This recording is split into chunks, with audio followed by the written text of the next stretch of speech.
Hola, muy buenas tardes. Les voy a mostrar mi presentación que es parte de mi tesis de doctorado, que se llama La estimación del derretimiento superficial y formación de lentes de hielo en plataforma Miller de la Antártida mediante un modelo acoplado de energía y masa.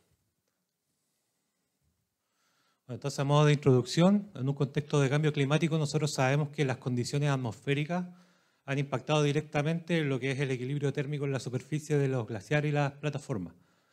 Pero lo que también pasa con estos cambios, del cambio global, cambio climático, es que también hay cambios en la composición interna de la plataforma, que son prácticamente indirectos a partir de los balances térmicos y de masa en la superficie. Entonces ahí hay como un ejemplo de cómo se ha comportado esta plataforma, donde ha incrementado, podríamos decir, su extensión y después ha seguido disminuyendo por acción también principalmente de lo que es el cambio climático. Bueno, en la presentación del problema, lo que nos interesa a nosotros es comprender un poco la hidrología interna, toda la dinámica que tiene que ver con el derretimiento, la infiltración del agua líquida, el posterior recongelamiento, y cómo va cambiando la composición interna en función del tiempo. Entonces, para determinar todas esas propiedades hidrológicas de la plataforma, creamos un modelo con el cual podemos determinar las posibles causas de colapso de alguna de estas plataformas. Entonces, para ello vamos a analizar lo que son balances de energía y masa. Ahí yo le puse globales y locales. Acá una diferencia que prácticamente los globales es como un análisis de la superficie, de un equilibrio térmico, podríamos decir, de la energía que entra y la que está saliendo del glaciar o de la plataforma en este caso. En cambio, un balance global, local, vamos a estudiar lo que pasa al interior de la plataforma a partir del equilibrio térmico. O sea, es como al revés. Podríamos decir que uno es superficial y el otro es subsuperficial. Entonces, para ello también vamos a estudiar la formación de lentes de hielo durante 10 años.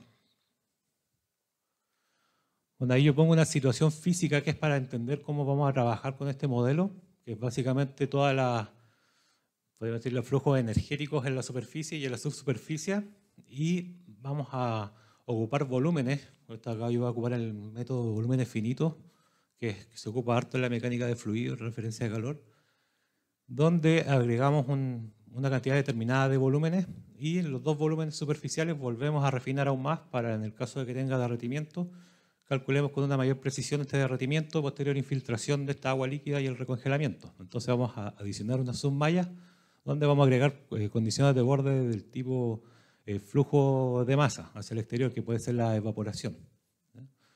Y más que nada eso, para hacer una corrección también de la energía en la subsuperficie, que es donde están los mayores cambios, el intercambio energético, y también los procesos de cambio de fase, que son procesos que requieren mucha resolución en el cálculo. Entonces ahí yo tengo los balances locales y globales. En modelo local ocupo dos ecuaciones generales. Una ecuación de energía donde tenemos todas las propiedades que varían. Por ejemplo, ahí tenemos un modelo de cambio de fase donde vamos a sugerir un intervalo de 0,1 grados Celsius donde va a ocurrir este derretimiento o recongelamiento. Ahí tengo las ecuaciones que estoy ocupando. Ocupo una fracción lineal en este caso. Y el calor específico lo hago de forma aparente, un poco de matemática ahí, pero son básicamente dos ecuaciones de difusión que varían en el tiempo. Tenemos las respectivas condiciones de borde y ahí nos damos cuenta que las condiciones de borde del modelo local son similares al balance de energía. La diferencia es que básicamente los flujos de calor en la subsuperficie son calculados implícitamente con el gradiente que está a la izquierda. No voy a entrar en más detalles con eso. Y voy a compararlo también con un balance de masa ponderado según la porosidad que tenga la superficie, como para estimar y ver si están muy lejos uno con otro. Entonces ahí un poco de procedimiento numérico, voy a ocupar discretizaciones de segundo orden, tanto en el espacio como en el tiempo. Voy a calcular con una hora, por ejemplo, los meses donde no existen derretimiento, que podría ser, por ejemplo, desde marzo hasta octubre. Todo eso voy a calcular con un paso de tiempo de una hora. Y en el caso de los meses de derretimiento, cada un minuto, o sea, va a ser muy preciso en la resolución. Y también en la malla que voy a ocupar estas submallas que mencioné solamente cuando hay derretimiento. O sea, vamos a complicar harto el problema. El sitio de estudio, como había mencionado al principio, es la plataforma Miller en la península antártica. Acá ocupo datos de reanálisis, ERA 5, ERA 5 LAND, depende de la disponibilidad. y hago 10 años de simulación que parte en 2011 y termina el 2021, como para tener unos resultados que sean significativos para comparar lo que son los testigos de hielo y toda esta formación de capas de hielo, los famosos lentes. Bueno, como resultado ahí nos damos cuenta que tenemos una predominancia de lo que es el derretimiento en las superficies y en las subsuperficies en comparación a la sublimación. Pues hay otros glaciares, sobre todo estos que están en sectores más tropicales, que predomina la sublimación. En cambio acá va a ser muy necesario ocupar estos modelos de cambio de fase con mucha precisión, ¿ya? Porque acá tenemos que enfocarnos mucho en lo que es el derretimiento. Entonces acá ocupé una malla fija para tener una idea más que nada, como dónde se concentra la mayor cantidad de energía disponible para el derretimiento. Entonces ahí hacemos una corrección en los meses donde existe derretimiento, en un periodo que podríamos decir entre noviembre y febrero.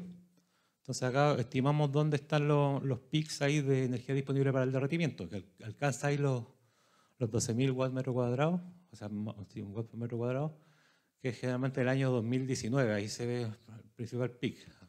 Hay que poner atención ahí que es un poco más de 12.000. Entonces las observaciones, nos damos cuenta que esta resolución es muy pequeña, o sea, perdón, muy gruesa.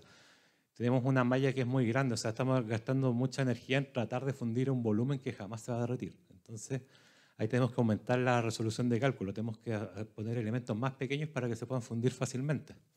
Y también tenemos que ver las pequeñas fluctuaciones en el día producto de los flujos energéticos. Entonces vamos a poner un paso de tiempo cada 1 minuto. Y prácticamente redujimos el orden de magnitud, o sea, 2 órdenes de magnitud la discretización.